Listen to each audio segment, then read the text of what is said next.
تو آج پھر عبیر کو تنگ کرنے کا ارادہ ہے؟ ارحم نے پوچھا۔ زیان ہنس پڑا۔ ہر وقت یہی بات کیوں کرتے ہو؟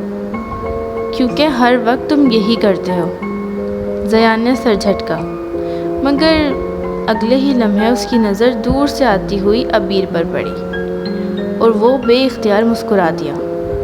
ارحم فوراً بولا، اوہ، میں نے کچھ کہا لیکن میں نے سب دیکھ لیا۔ عبیر سیڑھیاں اتر رہی تھی، تبھی السلام علیکم مس ایٹیٹیوڈ۔ عبیر نے آنکھیں بند کر لی۔ شروع ہو گیا۔ زیان اس کے ساتھ چلنے لگا۔ ایک بات پوچھوں؟ نہیں۔ پھر بھی پوچھ ہی لیتا ہوں۔ عبیر نے آسمان کی طرف دیکھا۔ یا اللہ، صبر! تم ہر وقت اتنا غصہ کیوں کرتی ہو؟ عبیر رکی۔ پہلی بار اس نے سنجیدگی سے جواب دیا، کیونکہ ہر کسی کو خود تک پہنچنے کا حق نہیں ہوتا۔